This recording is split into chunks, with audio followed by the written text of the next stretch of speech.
Good evening, everybody, or actually good evening, good afternoon. To everybody here with us at Dartmouth and also online. Excited for today's event. I'm Tori Holt. I run the John Sloan Dickey Center for International Understanding here at Dartmouth. And welcome to the Obenshain Family Great Issues Lecture. And in a moment, I will personally thank the Obenshains for making this possible and tell you a bit about them. Tonight's event is Who's Leading the World? Does America First mean the end of the multilateral system as we know it? And many of us were just a few weeks ago seeing headlines coming out of world leaders meeting in New York or being denied visas to go to New York. And it was also a time of the 80th anniversary of the UN, which almost nobody here probably realizes because it didn't make a big splash. And in a sense, that's the duality of what we see. On one hand, this institution has been enduring, remains a platform to diplomacy and great debates.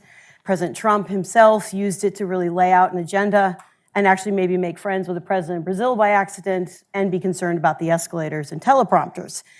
At the same time, it's also an institution that is suffering from geopolitics, a lack of resources, and perhaps the public support that it once enjoyed. And so today's discussion is in great part thinking about the moment we're in with two incredibly experienced diplomats who have worked both for the US government, but also within and around that system, and know it for its strengths and its weaknesses in a level of detail you rarely get in one room. But before I turn to introducing them, I want to thank Bill and Penny Obenshain, because they are really the power behind the ability to bring people like Ambassador Erica Barks Ruggles to campus for a whole term to teach and to set up this series that can really animate the great issues of the day and bring a conversation to Dartmouth that won't naturally happen. Bill just reminded me, I think the first speaker we had with his series and Penny's support was Jane Goodall, who many of us know has just passed away. And so also I appreciate the diversity of what great issues means and what this program has allowed us to do. And for the first time, Ambassador Barks Ruggles is with us for a full term in teaching as part of the Obenshain program. So we are just really grateful to both of you. Thank you so much. And he chaired the Dickey board for nearly a decade. So thank you, Bill. And thank you, Penny.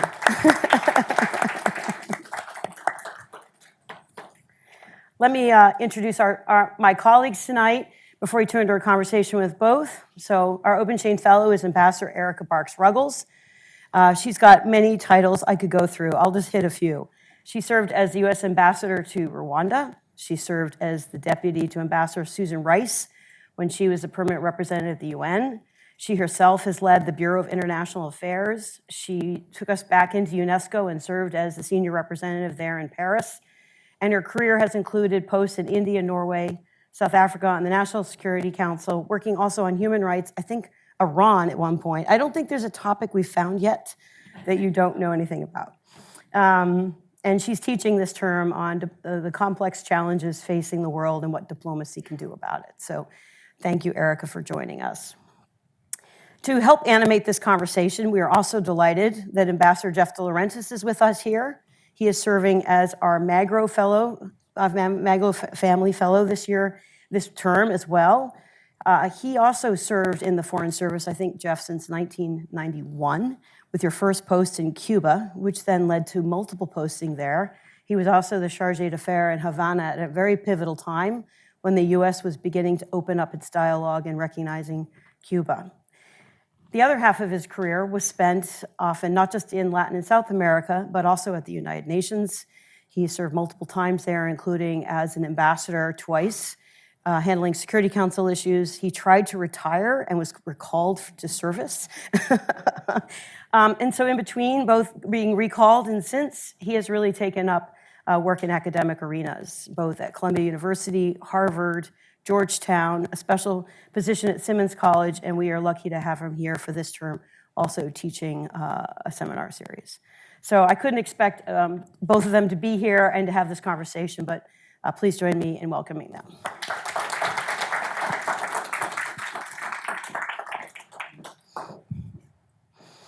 All right, and I'll just, process-wise, I'll kick off the conversation with them. We'll get going on a few topics, and then I'd love to open up to the audience. As you know, we love to prioritize students first, so if you're a student and you have a question, I will look for you as soon as this part ends.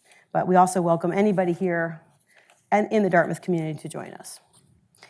All right, so let me just kick off here. Perhaps say, why should the United States be engaged in the world? There's a real debate about why and what the value is that we have, what our interests are. And part of that is alliances or just in any relationship, but also in multilateral institutions and obviously the UN, which, while public polling broadly shows is generally supported by the American people, I think it's fair to say most Americans don't have much idea whatsoever about what it does or why it matters. So, Erica, can we start with you? Sure. Kind of at the 60,000-foot level, as they say in policy circles. We created the UN for a reason. We created multilateral institutions for a reason. We didn't want to fight another world war.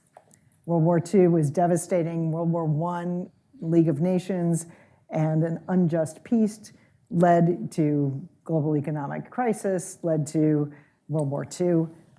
And as we came out of, or as we were entering World War II, the Roosevelt administration started thinking about how do we fix this so that we have a just peace.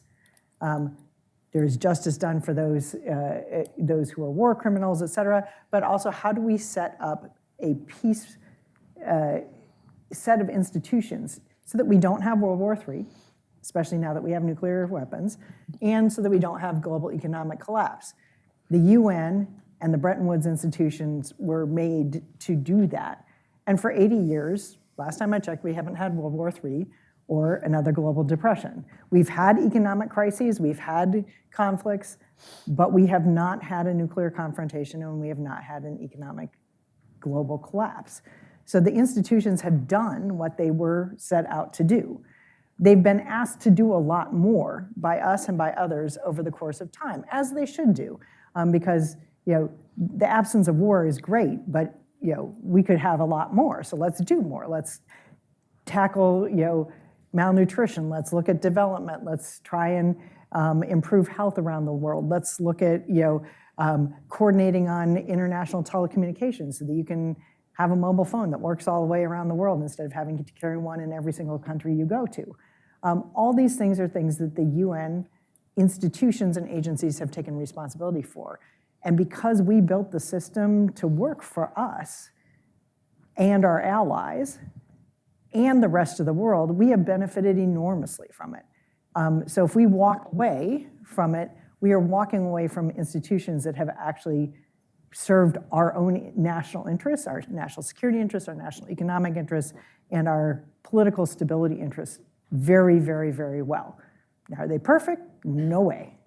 No democratic institution is perfect, as we know from our own country's experience.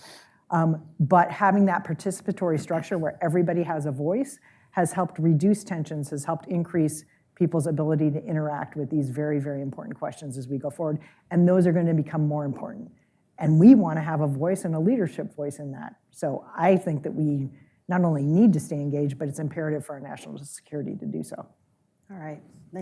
It's a good kickoff. I'll have some questions there, but Jeff, if you don't mind, you served recently in the Security Council, and you both have served, I think, 6 different presidents, 3 of each party.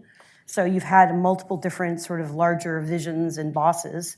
And certainly the geopolitics, which has affected the Security Council, began, I would say, probably, 2011, 2012. You might have your own numbers.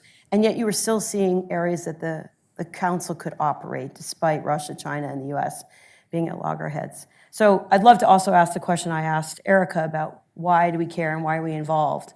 But I think you also have some experience with this directly. Yeah, thanks. First of all, I have to apologize for my voice. But I would say that in terms of a place like the United Nations, multilateralism constrains hubris. It almost forces all of the countries to work together. And now, following the pandemic, following the environmental crisis that at least I believe we have, and other transnational issues, it's just impossible not to work together to resolve these kinds of issues. It's impossible for every country to say we're just going to solve our own problems and hope it doesn't, hope we're not affected by what's going on in other countries. So And we're seeing UN institutions more and more take on some of these transnational challenges. Ironically, the UN Charter says nothing about things like climate change and others, but it's very clear that these things need to be addressed.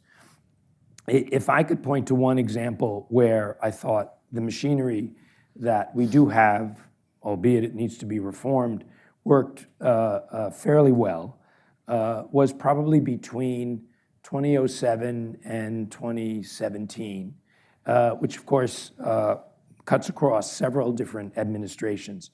And that was how to manage the nuclear situation in the DPRK in North Korea. There was generated, if you will, by hard work and negotiation, a consensus that sanctions needed to be applied, and North Korea needed to be reminded that the entire international community was opposed to their nuclear development, their nuclear program, and that they would have to pay through sanctions and other things. And literally there was a consensus on how to address that. And frankly, what we used to do, maybe starting with the Obama administration, was meet with every time the North Koreans, let's say, misbehaved, or worse than that, launched missiles, nuclear test, we would sit down with China and we would hash out what the response needed to be. And even though the relationship with China was always a little bit complicated, they understood that this was also necessary to do. Why? Well, they didn't want hundreds of thousands of North Korea crossing their border into China. And then we would take the package of sanctions and things that we negotiated and bring it to the Security Council.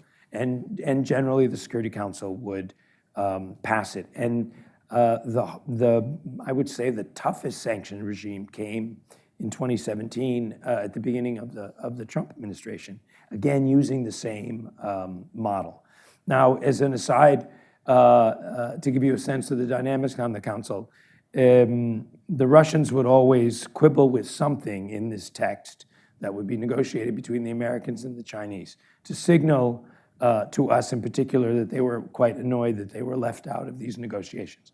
But then, whether it would be ensuring that their Mercedes coming in from Moscow for their diplomats would be exempt, then they would go along. But the point was the Security Council would act in a very specific and very deliberate way to address this problem. And a 10-year run for a problem as complex as this is pretty good. So in that case, the U.S. has a real interest in preventing the proliferation of nuclear weapons. Of course. We have an interest in constraining DPRK and North Korea's ambitions. And these sanctions resolutions, just to clarify, they're not just pieces of paper, right? Countries around the world, all countries around the world, are expected to put restraints. Maybe just tell us a little bit, like, what does that sanctions regime look like? How does it actually slow DPRK down? Well, it's sanctioning assets. So there are assets freezes. Essentially, it means that it's much more difficult for countries to trade with North Korea. Leaders are often sanctioned. Oil sometimes is sanctioned. It just each one is particularly specific. And what we would generally argue about was how many entities in North Korea would be subject to those sanctions. So the Americans would want 20, the Chinese would want 0, and then we'd sort of find our way in the middle so that a good cross-section of entities would be sanctioned from doing business. And of course, a lot of them were so-called dual use, things that would contribute to their defense industry. And those were the entities that were targeted. So in a sense, you're making the case, and so I'll turn to you, Erica, as well. It's that there's the diplomatic side that people might see, a few speeches or big events, but behind the scenes, you're negotiating with countries where the U.S. has deep disagreement. Yeah. But you're still seeing some, if not full results, at least results that are useful to interests and values of the U.S. So maybe, Erica, I think you've served all over the world. You know what the ITU is, which most people don't know. You've worked with the World Health Organization. Like, is there an example you might share with us about where you felt like you could make a difference, or you did see you making a difference working in this system? Yeah, I mean, I think, our students in particular lived through the years of COVID when you had to sit in front of your computer screens because we had this horrible pandemic going on around the world. And this was a global problem, a global challenge. Viruses don't care where the borders are. And so as soon as it became clear that it had broken out of China and that we were now in pandemic phase, we started very quickly in the US through a fabulous effort run by the CDC and the Department of Health and Human Services to accelerate vaccine production in a way that we had never been able to do before. Spectacular innovation, really great. But getting those vaccines not just to our own people, but around the world to prevent outbreaks, to prevent the overwhelming of health systems became absolutely imperative as it became clear that Europe was affected, that we had that Japan was affected, that India was affected, that Africa was affected, and we wanted to make sure that we were working very, very hard to have a fair and transparent system for getting those vaccines around the world. And the WHO was absolutely indispensable in working with the Global Vaccine Initiative, working with UNICEF, which has vaccine capacity around the world because they deliver childhood vaccines, and with UNDP to reach into places. What's UNDP? The UN Development Program, to reach into places that we as the US government can't go or aren't accepted, to make sure that we could get vaccines to tamp down outbreaks as they kept happening. It took a while. It took way longer than all of us would have liked, but it was about 3 times faster than any previous vaccine effort. As far as getting just enormous millions of vaccines out into people's arms and stopping the pandemic from overwhelming health systems, which was the real problem. That why people had to stay home because our emergency rooms, hospitals, et cetera, couldn't work. And at the same time, we had to keep doing regular work, regular childhood vaccinations, et cetera, et cetera. And seeing the heroism of people who were willing to go out and do this stuff, because this is what you do, is, to fix a problem is actually enormously inspiring, first of all. But second of all, it makes you realize that these things are global efforts. And if we don't have people on the ground trained with systems in place to deliver this stuff, then it's going to be way, way, way worse. So supporting, we provide about 22%. We as United States? We, the United States, provide about 22% of WHO's funding. We don't fund all of it. So we spread that responsibility to every other wealthy countries as well around the world to benefit everybody, including us at the end of the day. So you're talking a bit about Operation Warp Speed, which Correct. The Trump administration Yes. pushed and successfully got the vaccines developed. And we've since pulled out of the World Health Organization because there's also been a lot of criticism of them. So what you're arguing is that behind the scenes, you thought they were more successful than the public perception? Yeah, I think they were. I mean, look, there's a lot of anger about COVID, right? And so you need somebody to blame. Okay, you go and blame the WHO for saying you didn't stop this when it was in China. You blame the Chinese. And there is a certain amount of blame to go, especially with the Chinese government, the way they handled it in a very non-transparent way. But that said, WHO at the end of the day was absolutely critical to getting those vaccines out into people's arms to help stop the pandemic at the end of the day.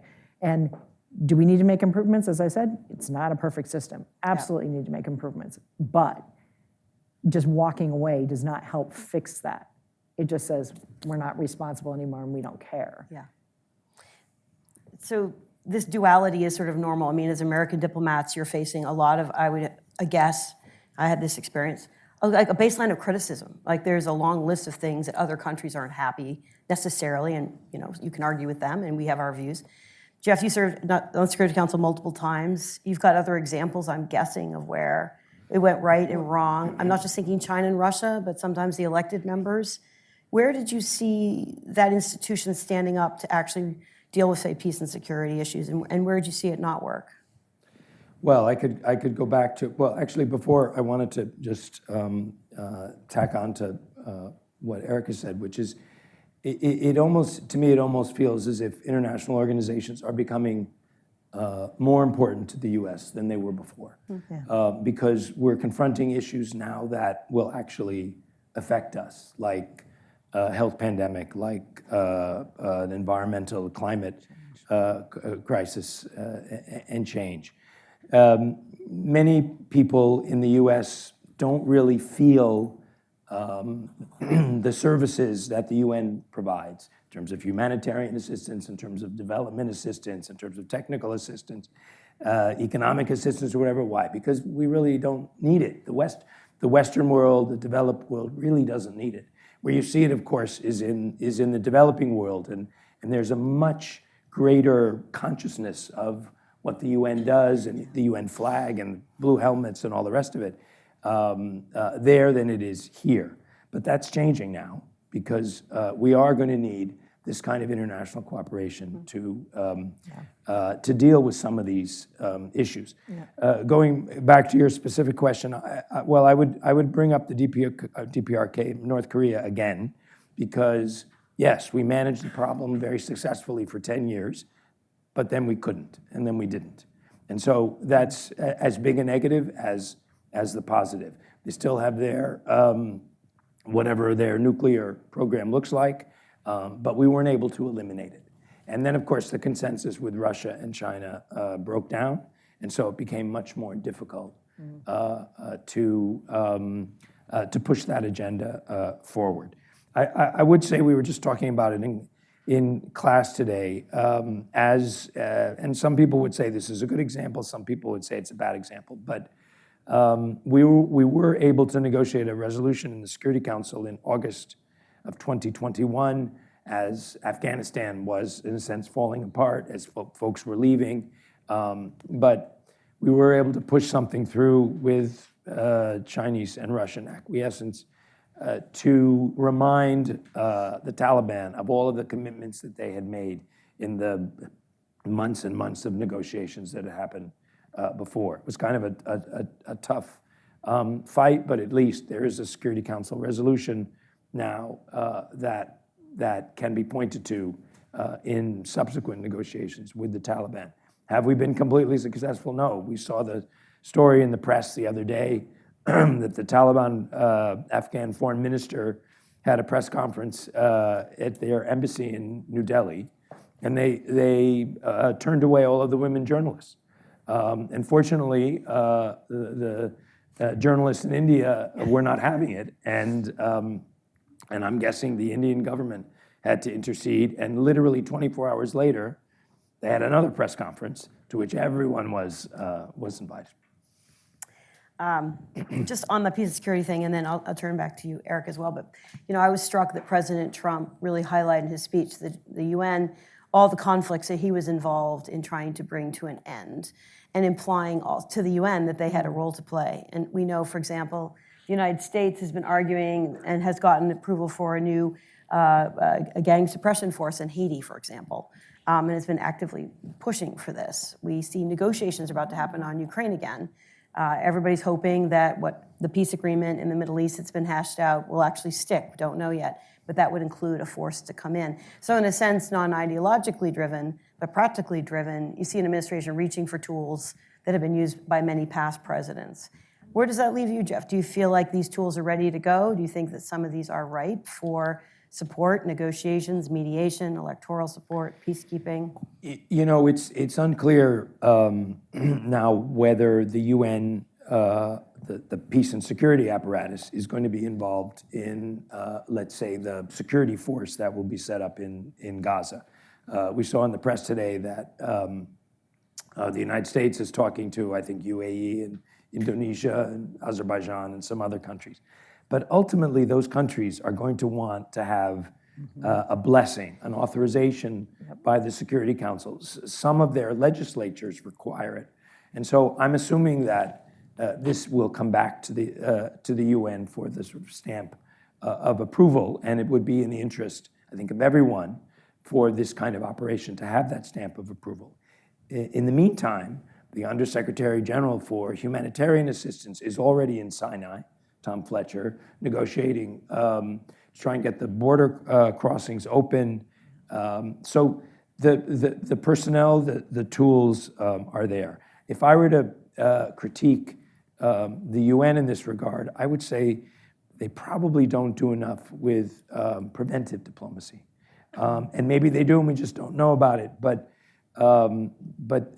they could have a greater role in preventive diplomacy and also in mediation. I mean, the Secretary General and his folks should be more engaged, I think, than they are on a daily basis.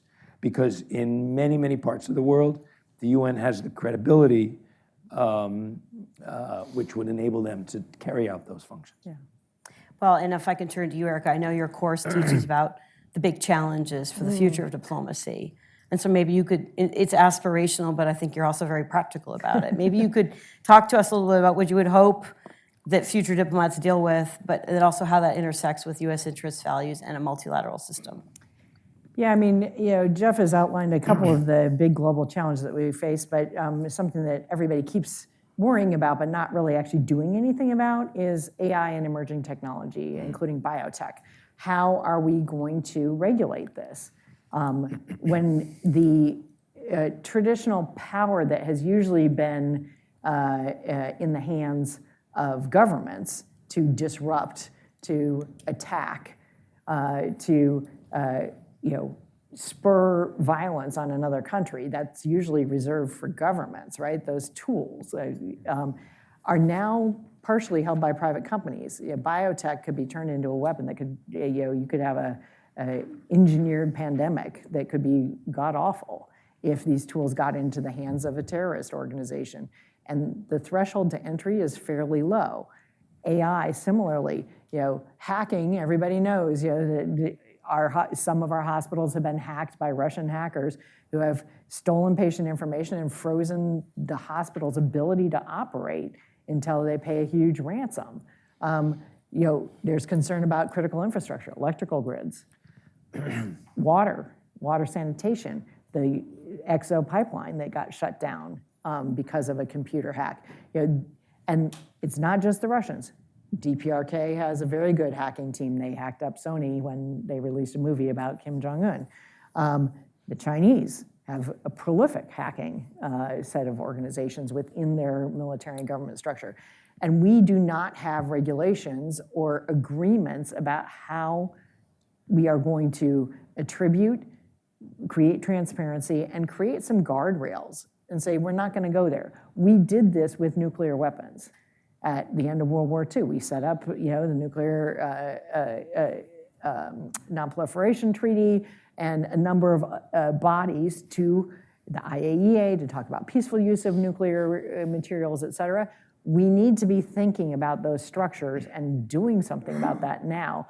And the obvious place to do that is in the UN system. There are technical experts in the ITU, in the Secretariat working on cybersecurity.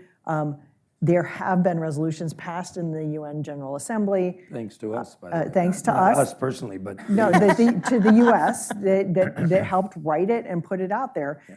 And it's in our interest to be engaged in this conversation because it affects our industry, our security, and our ability to work on these really, really difficult future issues before they become really bad issues.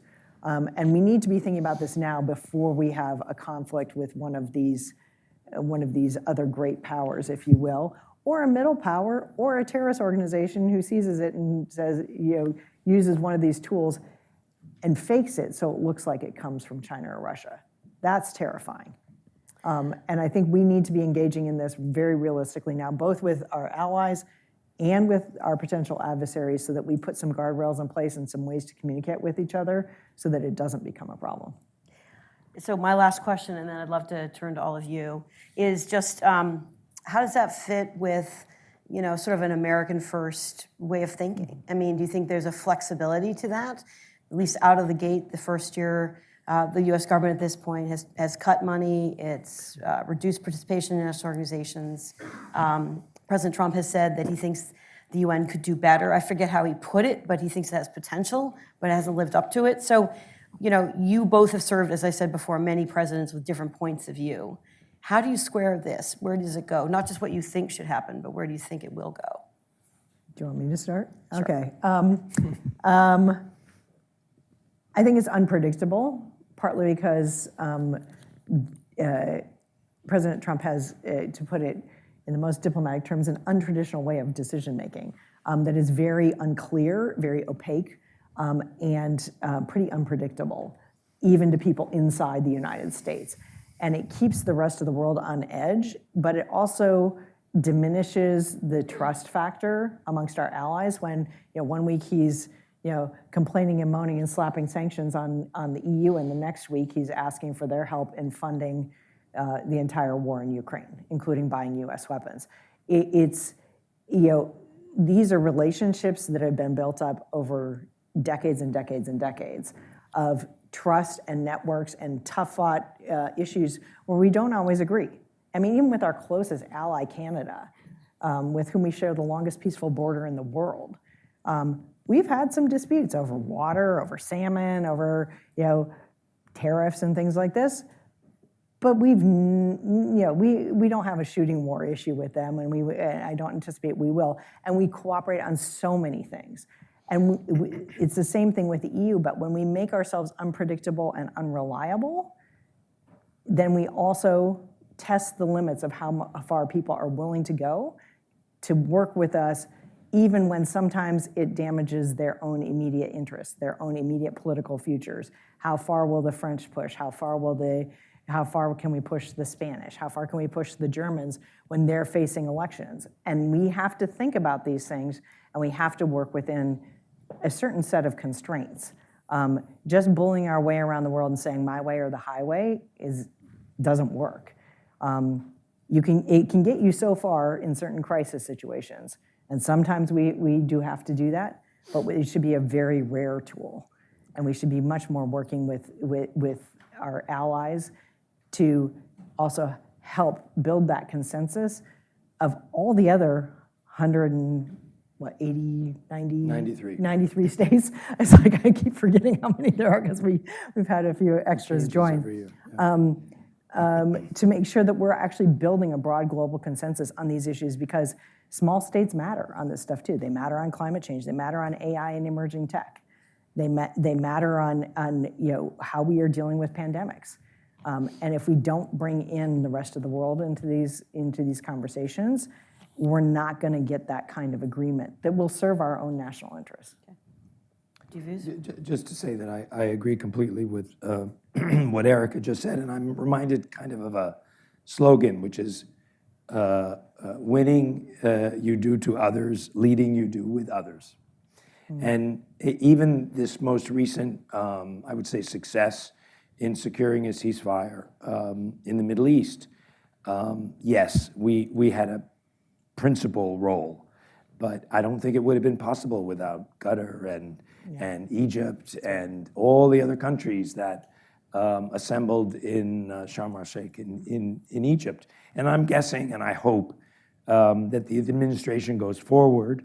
They're going to find the same thing with Ukraine and with a lot of the other issues. And so, hopefully they'll maybe move off some of the harsher rhetoric and move toward figuring out a way to cooperate more with others as they confront new challenges. Okay, well, thanks so much. All right, let's open up to the community here. The gentleman right here, and wait for the microphone to come around if you don't mind. And if you're interested, put your hands up too. Thank you. Hello? Okay. I have two questions. First off, hi, my name is Issa Allison. I am 29. I'm actually inside of Ambassador Delaurentis' class on multilateralism. My first question pertains to Canada. So considering that, I think in a recent press conference about 2 weeks ago, the Prime Minister talked about how they need to start relying less on the US due to the constant tariffs being slapped on them by Trump, and they're trying to look towards their other allies and work with them more. How do you think that will impact the United States in the future, knowing that Canada is going to try to pull back from their relationship with them because of how negative Trump's been towards them? Oof, it's hard to speculate about kind of a future impact, but I mean, I think the fact that he said that out loud and that he was very clear about why he was saying that, one speaks to the fact that he's got a constituency that's angry and that he has to be responsive to his domestic constituency because they're being hurt economically by these tariffs, as are we, right? Because things that get manufactured across these borders because of first NAFTA and then the USMCA, we have a seamless economy that is enormously integrated with both Mexico and Canada, with manufacturing that is sometimes things will cross in the course of manufacturing and packaging and shipping 3 or 4 times across either the Canadian or Mexican border. I was talking to a candy manufacturer this summer who, who would have thunk that M&Ms cross the border? But they do because the compounds for the shells of M&Ms are manufactured in Canada. So that stuff crosses the border, comes down to Hershey, Pennsylvania, gets put on there, and then the things that are the M&Ms that are going to the EU, the Canadians have EU-ready packaging for it that is made more cheaply than here, and so the production is split, and the M&Ms go back across the border for packaging and then shipped to Europe. So it's 20% tariffs both ways twice, and suddenly your M&Ms are costing $10, and that's impossible. So I think he's responding to that, and that's not sustainable with this huge open border. And that's just, I mean, that's M&Ms, right? But when you're talking cars and wheat and pasta and all the things that are manufactured on both sides of the border, that it's not tenable to keep this up and expect our economies to remain integrated, and it's in our interest for our economies to remain integrated. Right. Well, just to say, you will, of course, see Canada and other countries start to engage more with others. And that's just a normal reaction. Just to make a little bit light of all of this, when I told a Canadian friend of mine who's fairly high up in the Canadian Foreign Ministry that I was coming to Dartmouth, he said to me, oh, you're inching closer and closer to Canada. and he had the temerity to send me instructions on how to request political asylum at the border, should I wish to go down that road. So, they understand American politics pretty well. And as far as I'm concerned, they seem to be coping just fine. All right. Back here, yeah. And then right down front. Hi, my name is Xavier and I'm 29. I actually have 2 questions today. So my first question actually relates to both of your roles as diplomats. So in your view, should all US ambassadors be career FSOs? Is there a value in having political appointees fill ambassadorships, or do the cons outweigh the pros? My second question actually relates to your views on the state and efficacy of strategic guardrails on the Sino-US relationship. So hypothetically, if another Hainan Island incident were to break out, how confident are you that Beijing and Washington would be able to successfully de-escalate the situation without letting hardliners or hawks dominate the entire decision-making process? Thank you. Excellent questions. I'll just note they're both career diplomats before they answer their question.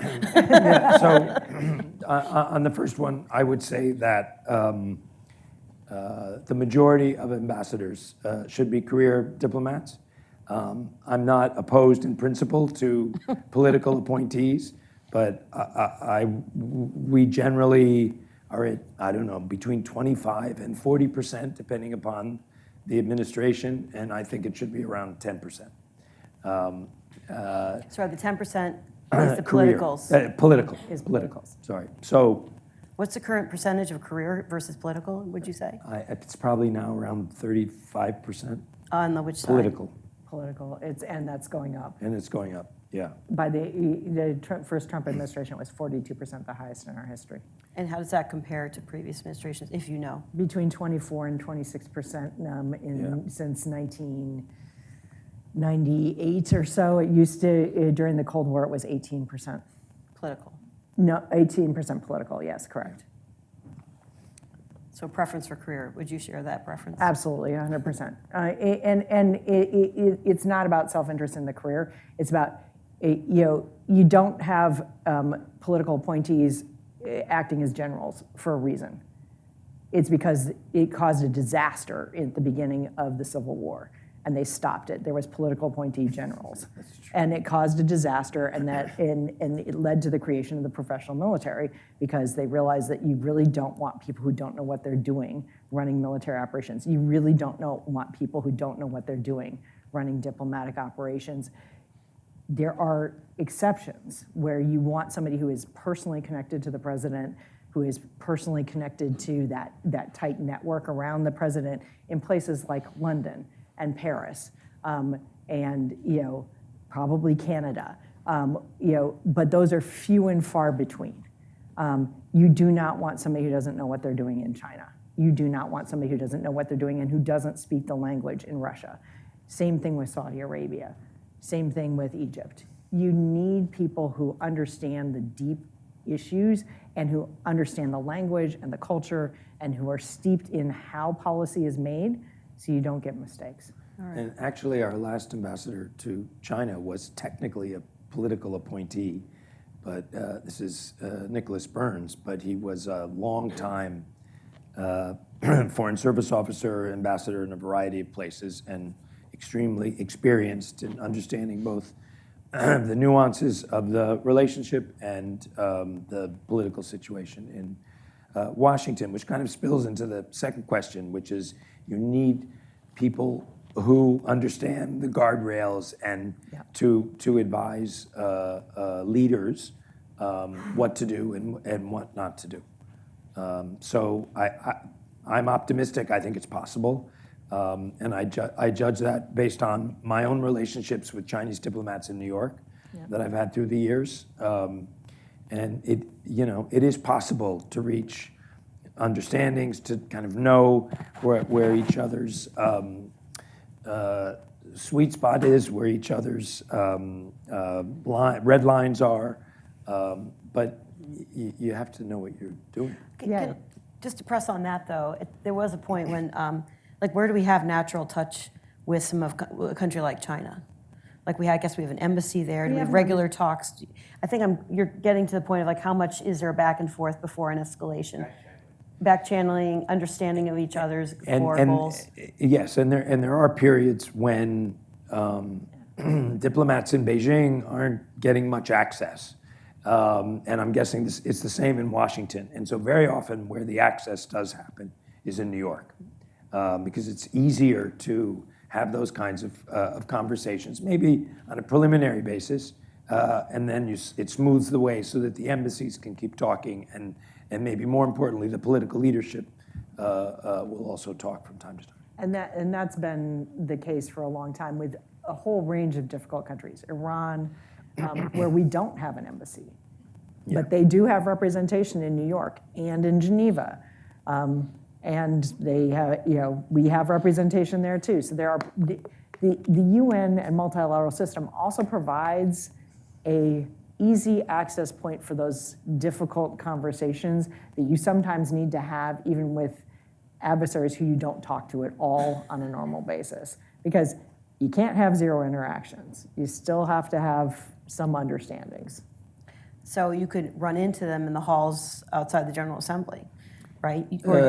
Sure, but generally what happens is there are arrangements made, and so you meet at some place in the city. I mean, I personally have engaged in surreptitious conversations. Coffee shop? with an Iranian diplomat or a Cuban diplomat or whatever, absolutely. On instructions by Washington, and you have your talking points and the message you're supposed to deliver. Yep. But at the same time, you begin to build up, hopefully, some sort of professional relationship that you can go back to if necessary. All right, thanks. We had a question down here.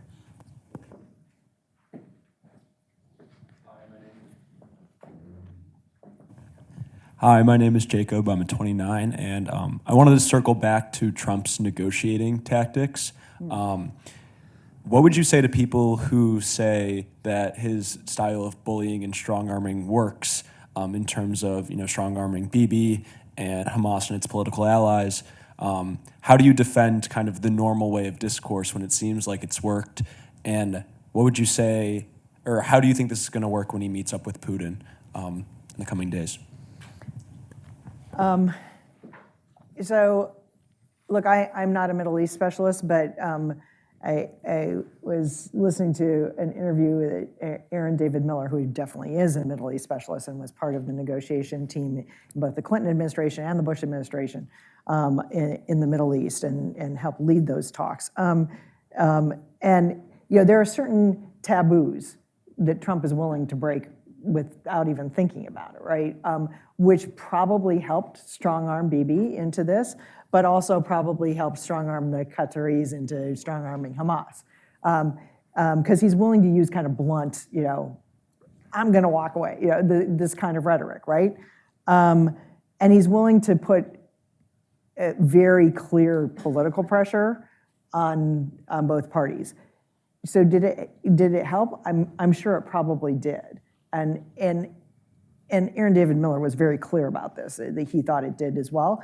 But the problem is that gets you to the ceasefire. And as he said, the hardest day in a ceasefire into a peace agreement process is the day after everybody celebrates the ceasefire, and then you actually have to implement it. And we're starting to see those problems now.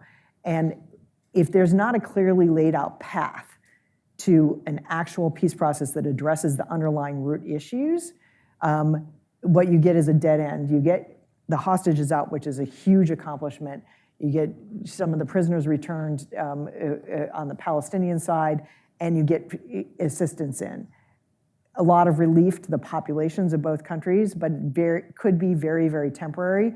And my fear is that if there is not a commitment to strong, steady diplomatic pressure and work on those long-term issues, that what you get is then the cyclical violence, ceasefire violence, ceasefire violence, ceasefire, which will benefit nobody, including us at the end of the day. Yeah, so I would say in both examples you raised, the jury is still out because we really don't know what the end result's going to be. I think we all hope that it will be successful, but who knows now how this is all going to unfold. The other thing is, it feels to me like there's a lack of process and preparation. Okay, maybe this is the deep state talking, but you need a sort of a process back in Washington to arrive at certain decision points. What are your red lines? I mean, the various kinds of steps in a negotiation, and it feels like those don't exist. Everyone is just reacting, if you will, to a comment the president makes or an opinion, and trying hard to implement that. And ultimately, I don't think it can work. And the example I think of is in 2018, I think he had a meeting with the leader of North Korea. Now, I actually thought, sure, why not? See if we can work out finally some sort of agreement. But it didn't feel like there was any process behind that, and it amounted to nothing. Can I just push back? What do you mean by, you do sound like the deep state, no offense, but Yeah. what is that process part? Are you meaning like plannings for the day after with the ceasefire? Or you're talking about actually the negotiating process itself? Like, give us a bit more color. It's preparing for the negotiations. I mean, these are very big with the Middle East and over Ukraine. I mean, these are enormously complicated negotiations. Yeah. So it's a question of being prepared for those, what specifically your objectives are. It's lining up a team that's going to be able to negotiate all these things. The best example, probably, and others might disagree, is the JCPOA with Iran, the agreement to get them to slow significantly their nuclear development and take off the table certain things that we wanted removed. It was incredibly complicated, went on for a year and a half. And we had our best diplomats involved. You were involved in part of it too. And so it was successful. And now we'll never know because it was interrupted when President Trump came in and just said no. Okay, thanks very much. Let's see here. I've got a bunch of hands. Let's take a couple. We've got one here, and one here. Hi, my name is Liam. I'm a 29. I was wondering how, when the U.S. pulls out of some of these multilateral organizations or pulls away, how does that impact our ability to influence international dynamics when in things like the WHO, we've completely removed our seat at the table? Okay, I'm going to take a few. Yep. Just because we're getting a little bit late. The gentleman back here. Oh, unless you didn't have your hand up. Okay. Yeah, we both had a question, so you want to go first? Okay, sure. Hello, my name is Arlo. I'm a 29. I just had a question about what would it mean for the credibility of the UN and other multilateral institutions were the U.S. to step back or remove its place entirely, given the increasing the support that the U.S. has shown for these institutions over time. Okay. Thank you. I'm Theo, I'm 29. So going back to the Far East in China, considering that China's rise has been benefited by the existence of a unified international economic order in areas of commerce, of trade, having a veto in the UNSC.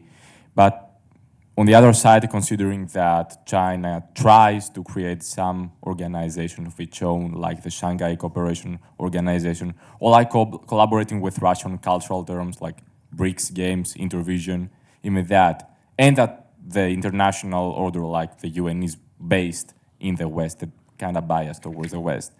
Should we consider that China is content with its current state on the international system, or that we should expect another parallel international system arising in Beijing and Moscow? Thank you. Okay, those are great questions. I haven't forgotten you, but let's take these three, and then we'll come back to you. Okay.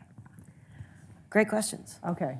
You can pull them together in one answer if you want. So let me start with Theo's question on China.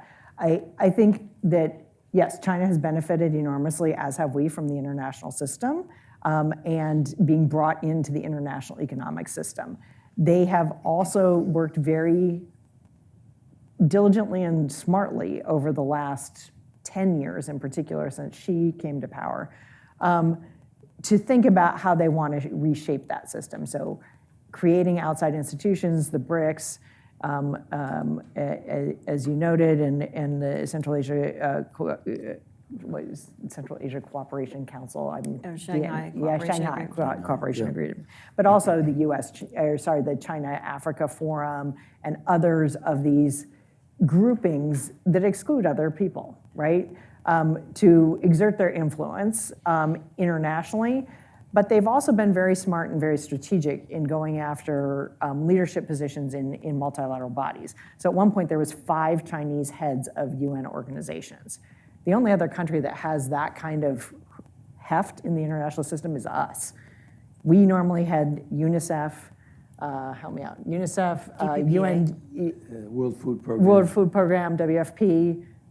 We use DPA, which is the political office, and there's one other one that we, IOM, we're heading right now. Oh, yes, right. And we're also heading the ITU. But at one point, the Chinese were heading 5 organizations, including the other food organization, the ITU. The previous head was Chinese. They were heading Interpol. And they were heading ICAO, which is the International Civil Aviation Organization, and they were also heading one other one, which I'm forgetting. But FAO. So they were, they have been looking at this over the long term, and when they go in with a lot of funding behind a head of an organization that is very, very, very non-transparent and does change dramatically how things like the human resources sections work, because they put a lot of volunteers in that they pay for. And when you have a whole bunch of people running around inside of an organization that are outside the permanent hire system and are just volunteering, who do you think they're reporting to? And that's a problem for us that we need to think about as we are looking at pulling back from organizations, because that leaves a vacuum, and guess who's going to fill that vacuum? Other people will fill it, and part of those other people will be China, part of them will be Russia, part of them will be India or South Africa or Brazil or other big middle powers, some of whom we're friendly with and some of whom we're not. And if we don't have eyes on in the room and aren't working, that's a problem. So I think maybe that was also the U.S. influence question. Arlo's question, I think, as well. So. Okay.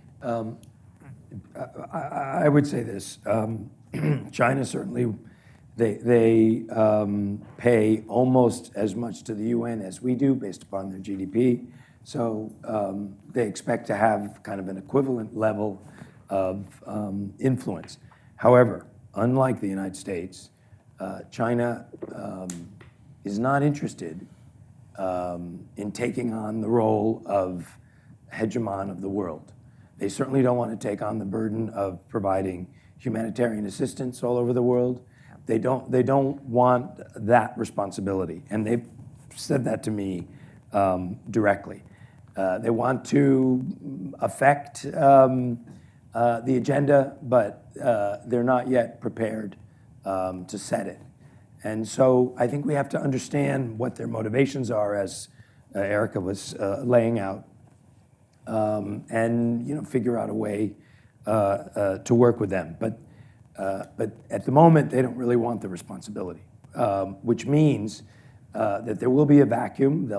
Might fill some of it, but it's going to get a lot more chaotic, and it's not going to be a composition that we'll be able to easily influence.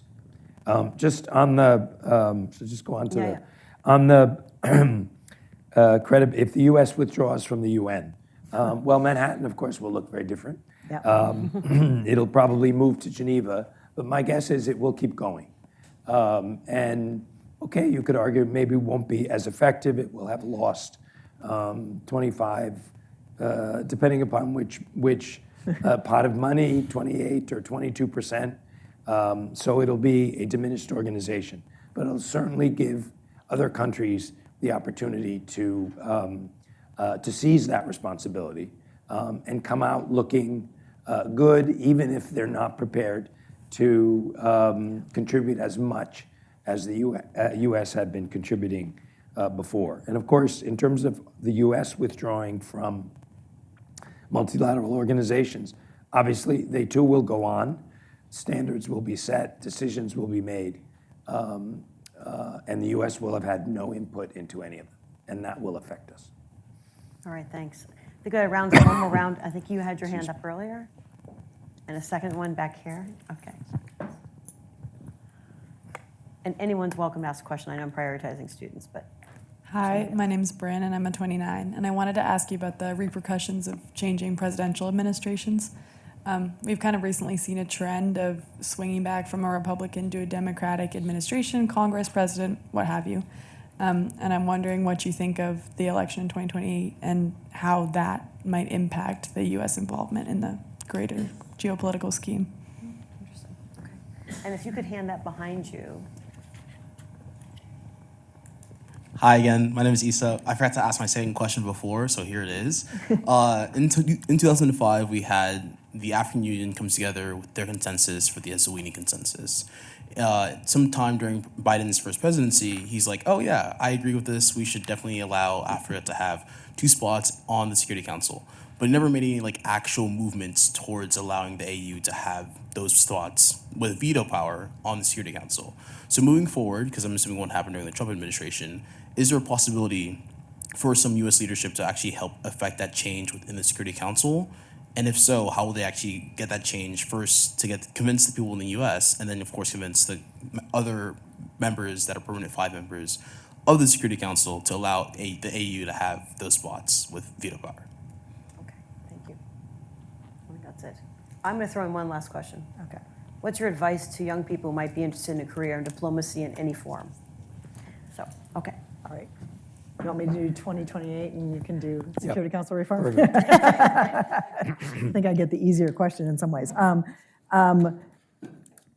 Over the course of my diplomatic career, working for 6 different presidents, I have seen a gradual change from a literally bipartisan agreement that disagreements stop at the water's edge, and that we have our disagreements at home, and then we go out we make a decision, and then the policy of the United States is set, and we go out and we represent it, regardless of if you're a Republican or a Democrat, a member of Congress, or if you're a political appointee from a Republican administration or a Democrat administration, or if you're a non-political career person. And that generally leavened our foreign policy into a range of kind of, there's a little bit here and a little bit there that changed, but not a lot. There was a really strong consensus that had been built up over the Cold War, et cetera, about how our foreign policy would be conducted and how we would operate. That has deteriorated over time, and as norms have broken down. A lot of kind of the unwritten rules of the roads, the norms of how we behave, have been ignored in the first Trump administration and now in the second Trump administration in a much, much, much more blatant way. So, long way of saying, we're only 10 months into this administration. We've got 3 years and 2 months to go. So that's a long time. It has been very, very unpredictable. What I will tell you is our diplomatic capacity has been badly impacted by decisions that have been made to eliminate USAID, which was everybody talks about soft power. This is just power. It's just a tool of power to go out and help people and make the world a better place and win friends and allies. Building alliances, I mean, dang, that's a powerful tool. Winning friends and influencing people, that's what we try and do all the time. If I can do that without a gun in my hand, bravo, that's way cheaper. And that's what USAID did. And just an absolutely unfathomable own goal, as they say in soccer terms.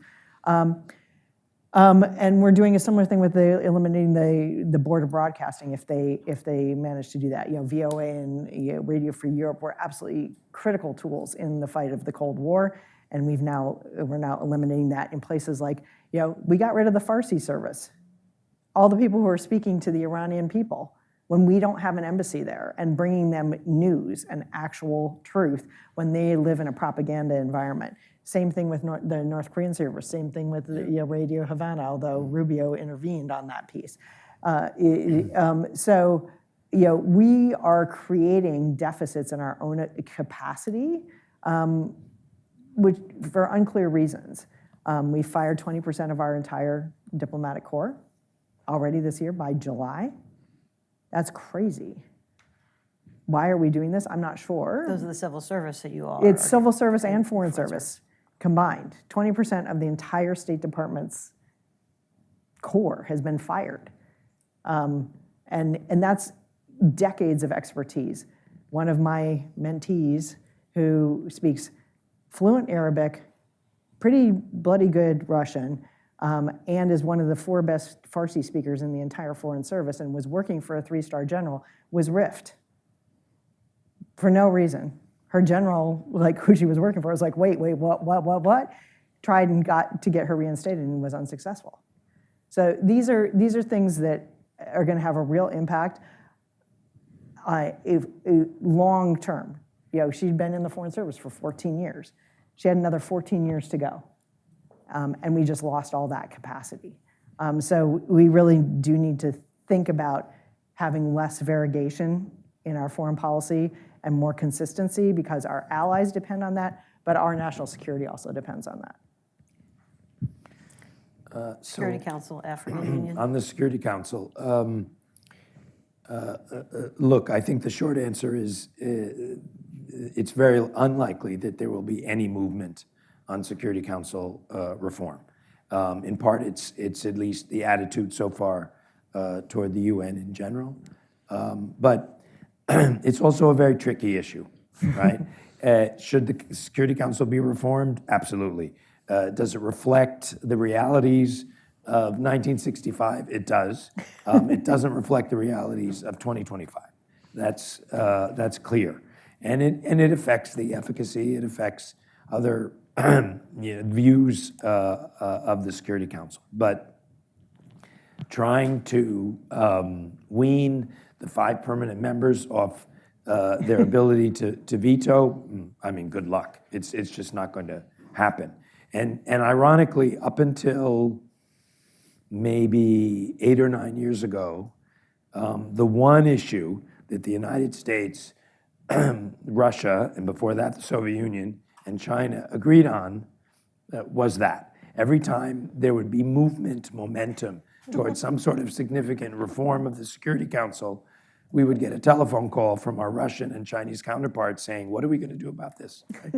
So, and not to be glib about it, because it does need to be reformed, new members need to be added.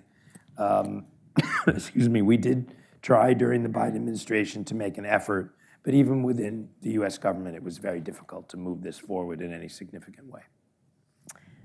All right, so I want to end on a slightly more positive note. What's your advice to young people who might be interested broadly in international affairs and diplomacy? You don't paint a picture that joining the federal government is the easiest route right now, but what would you say are different ways you could think about that? I would say, first of all, yes, please. We need Yes. People coming in. We fired a whole lot of people, so there's going to be a lot of openings. So the good news is there will actually be jobs for you. It will take a couple years, but for those of you who are freshmen in particular, you're in that sweet spot. Good job. I'm being a little crass about it, but look, we need people who understand how the world works, who have been outside the United States, who speak other languages, who build those people networks, whether you're in the private sector, whether you're in the NGO sector, whether you're in academia, whether you're in multilateral diplomacy working for the UN or one of its agencies, or whether you're working for the US government.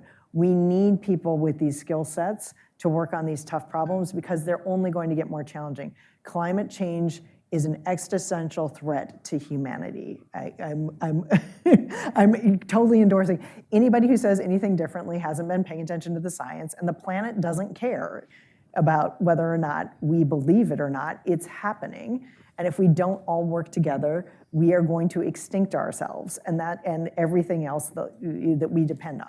And so we need to think about this in a very broad global sense and work hard at innovation and getting a consensus on how to tackle these issues. Same thing with AI and biotech. We do not want to build killer robots that are going to extinct the human race because we are superfluous to them. That would be a bad idea. So let's work together to make sure that doesn't happen. We have the opportunity now to make sure that doesn't happen and to make sure bad actors don't get this technology to do that. So we're going to need all of you all. So please do join. Figure out where you want to make an impact, because you can make an impact all over the place. But if you don't speak another language, go get a language right now, because it gets harder as you get older. I have to tell you that, as somebody who tried to add a fourth language, when I was in my 40s, it was not so easy. And I still am struggling, and it's Spanish, and it should be easy, and it's not. It opens whole worlds for you when you can speak to other people in their own language, and it really does help open doors. Yeah, I would just say that public service is a noble calling, and the international dimension to it is that much more interesting, I would say. I would put in a particular plug for multilateral diplomacy, which is like playing three-dimensional chess, trying to figure out what all these different nationalities are thinking of, and what they want, and where the sort of sweet spot is where everyone can agree to something.